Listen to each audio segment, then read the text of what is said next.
యాషువ Messiah నామం పేరిట Sabbath shalom. ఈరోజు యావే యొక్క వాగ్దానం 42వ కీర్తన 1 వచనం నుండి 6 వచనములను ధ్యానించుకుందాం. దుప్పి నీటి వాగుల కొరకు ఆశపడునట్లు యావే నీ కొరకు నా ప్రాణం ఆశపడుచున్నది. నా ప్రాణం ఎలోహిం కొరకు తృష్ణగొనుచున్నది. జీవముగల ఎలోహిం కొరకు తృష్ణగొనుచున్నది. ఎలోహిం సన్నిధికి నేనెప్పుడు వచ్చేదను? ఆయన సన్నిధిని నేనెప్పుడు కనబడెదను? నీ ఎలోహిం ఏమాయనని వారు నిత్యము నాతో అనుచుండగా, రాత్రింబగళ్ళు నా కన్నీళ్లు నాకు అన్నపానములాయెను. జనసమూహముతో, పండుగ చేయుచున్న సమూహముతో నేను వెళ్ళిన సంగతిని సంతోషము కలిగి స్తోత్రములు చెల్లించుచు, నేను ఎలోహిం మందిరమునకు వారిని నడిపించిన సంగతిని జ్ఞాపకం చేసుకొనగా, నా ప్రాణము నాలో కరిగిపోవుచున్నది. నా ప్రాణమా, నీవు ఏల కృంగియున్నావు? నాలో నీవేళ తొందరపడుచున్నావు? ఎలోహిం యందు నిరీక్షణ ఉంచుము. ఆయనే నా రక్షణకర్తనియు నా ఎలోహిమనియు చెప్పుకొనుచు, ఇంకనూ నేను ఆయనను స్తుతించెదను. నా ఎలోహిం, నా ప్రాణము నాలో కృంగియున్నది. కావున యోర్దాను ప్రదేశము నుండియు, హెర్మోను పర్వతము నుండియు, మీసారు కొండ నుండియు నేను నిన్ను జ్ఞాపకం చేసుకొనుచున్నాను. ప్రియమైన సహోదరి సహోదరులారా, ఈ ఉదయకాల సమయంలో కోరాహు కుమారులు రచించిన యావే ధ్యానమును మనం ధ్యానించుకుందాం. ఇందులో కీర్తనాకారుడు దుప్పి నీటివాగుల కొరకు ఆశపడినట్లు యావే నీ కొరకు నా ప్రాణం ఆశపడుచున్నదని తెలియజేస్తున్నాడు. మన ప్రాణము లోక సంబంధమైన వాటిని ఆశించక యావే కొరకు మనము ఆశ కలిగి ఉండాలి. యావే కొరకు తృష్ణగొని ఉండాలి. యావే సన్నిధికి రావటానికి త్వరపడాలి. యావే సన్నిధిలో కనబడాలనేటటువంటి ఆశ కలిగి ఉండాలి.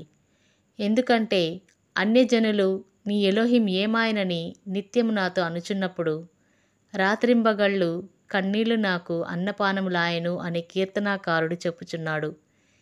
యావేను నమ్మినటువంటి మన జీవితాల్లో కూడా అనేక పరిస్థితుల్లో ఇతరులు మనల్ని, మీరు యావేను నమ్మారు, యావేను విశ్వసించారు కదా, మీ పరిస్థితులు ఎందుకు ఇలా ఉన్నాయి, మీకెందుకు ఇలా జరుగుతుంది అని అంటారు. వారు ఎన్ని అన్నా మనం మాత్రం యావే యందు విశ్వాసం కలిగి ఉండాలి. ఈ మాటలు కీర్తనాకారుడితో అంటుంది ఎవరో కాదు, తాను యావే మందిరమునకు నడిపించిన వారే అని అంటున్నాడు. అంటే కీర్తనాకారుడు తాను యావే మందిరానికి నడిపించిన వారే, సృష్టికర్తను ఎరిగిన వారే కీర్తనాకారుని పరిస్థితులను బట్టి అతనిని అపహాస్యం చేస్తున్నారు. యావేను నమ్మిన మనలను మరియు షబ్బాతును, బైబిల్ పండుగలను ఆచరించే మనలను కూడా అనేక మంది ఇలాగే హేళన చేస్తుంటారు. అప్పుడు మనం చాలా బాధపడుతూ ఉంటాం. అయితే ఆ సమయంలో మనం బాధపడకుండా మన ప్రాణానికి ఇలా చెప్పాలి, నా ప్రాణమా, నీవు ఏల కృంగియున్నావు? నాలో నీవేళ తొందరపడుచున్నావు? యావే యందు నిరీక్షణ ఉంచుము. ఆయనే నా రక్షణకర్తనియు నా ఎలోహిమనియు చెప్పుకోవాలి. ఇంకనూ నీవు ఆయనని స్తుతించాలి. నా యావే, నా ప్రాణము నాలో కృంగియున్నది. కావున యోర్దాను ప్రదేశం నుండియు, హెర్మోను పర్వతం నుండియు, మీసారు కొండ నుండియు నేను నిన్ను జ్ఞాపకం చేసుకొనుచున్నాను. తండ్రి, నాకు సహాయం చేయుము. నా ప్రాణం కృంగి ఉన్నది, నాకు సహాయం చేయుము అని ప్రార్థించిన ఎడల యావే మనకు సహాయం చేసి మన ప్రాణమును తృప్తిపరుస్తారు. కృంగిపోయిన మన హృదయాన్ని లేవనెత్తుతాడు.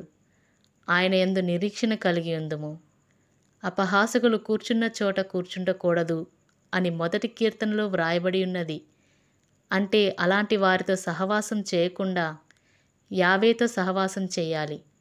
అప్పుడు యావే సహాయం మనకు కలుగుతుంది. యావే మనలను ఆదరిస్తాడు, బలపరుస్తాడు. ప్రార్థన.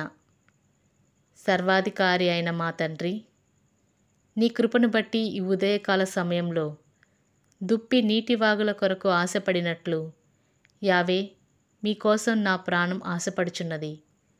అన్యజనులు మమ్మల్ని అపహాస్యం చేసినప్పుడు మేము విశ్వాసములో కృంగిపోక మీ యందు నిరీక్షణ ఉంచినట్లు సహాయం చేయుము. కృంగిపోయిన హృదయాలను లేవనెత్తమని, బలపరచమని, ఆదరించమని యాషువా మెస్సియా నామంలో ప్రార్థిస్తున్నాము తండ్రి. ఆమెన్. అందరికీ షపాత్ షలోం.